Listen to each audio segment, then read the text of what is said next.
Your performance superb. నీ నాట్యం మన దేశానికే పరిమితం కాకుండా దేశ విదేశాల్లో ప్రదర్శనలు ఇచ్చి మంచి పేరు తెచ్చుకోమ్మా.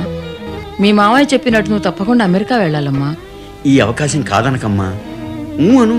లేదు నాన్న, మీ ఆరోగ్యం కూడా బాగోలేదు.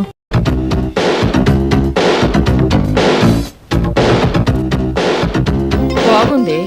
తా చెడ్డగోతి వనమంతా చేర్చిందని అమెరికా నుండి ఇండియాకు వచ్చి ఇక్కడ సాంప్రదాయాలు నేర్చుకుని బాగుపడతావనుకుంటే ఈ గోలంతా ఏమిటే? అది బాగుపడటం కాదే, ఇక్కడ వాళ్ళని కూడా చెడగొడుతోంది. అదే నా బాధ. ఏమా సుందరి, నువ్వు కూడా ఇలా అయిపోయావా? సుందరి, వెళ్ళి బట్టలు మార్చుకో, ఇంటికి వెళ్దాం.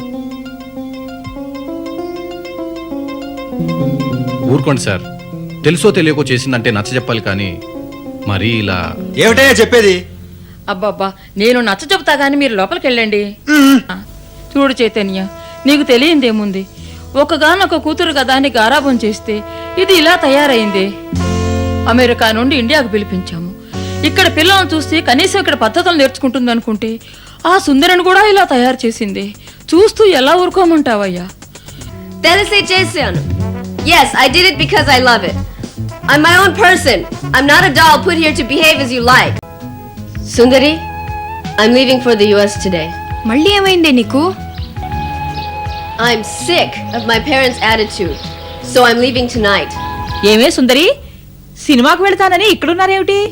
అమ్మా, నిన్న గుళ్ళో జరిగిన ప్రోగ్రాం మధ్యలోంచి లేచొచ్చినందుకు జానకిని మామయ్య ఎంత తిట్టారో తెలుసా?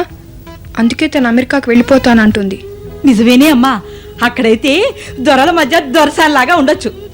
ఇక్కడే ఉంది బోడి చెక్కల శబ్దాలు, గజ్జల మూతలు తప్ప. ఇంతకీ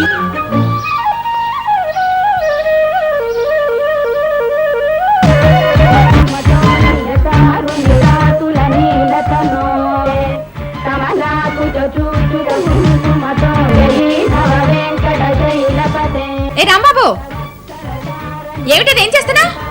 రాంబాబు ఆగో! రాంబాబు, నిన్నే! ఎక్కడికి వెళ్ళావమ్మా నువ్వు? అడుగో దొంగ దొంగ దొంగ దొంగ పట్టుకోండి దొంగ.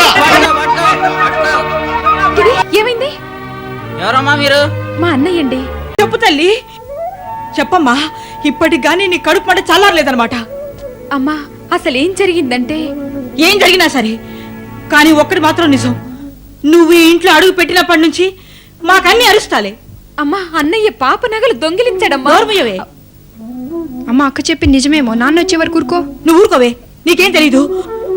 ఎవరితో పిల్ల కోసం తిన్నింటి వాసాలు లెక్క పెడతావా? ఛీ!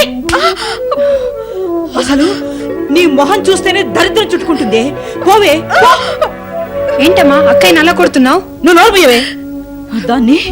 దాన్ని కొట్టడమే కాదు, చంపేయాలి నిన్ను. అమ్మా, ఏంటమ్మా ఏ ముచ్చాలు ఆగు. ఎదిగిన ఆడపిల్ల మీరు చేయి చేసుకోవడానికి సిగ్గు లేదు. దానికి లేని సిగ్గు నాకెందుకమ్మా? అన్నయ్యని వెనకేసుకొచ్చి పాడు చేసి నువ్వు నోర్మయ్యవే. ముందు నువ్వు నోర్మై, ఇంకొక మాట మాట్లాడే ఉంటే చంపేస్తాను. పో లోపలికి.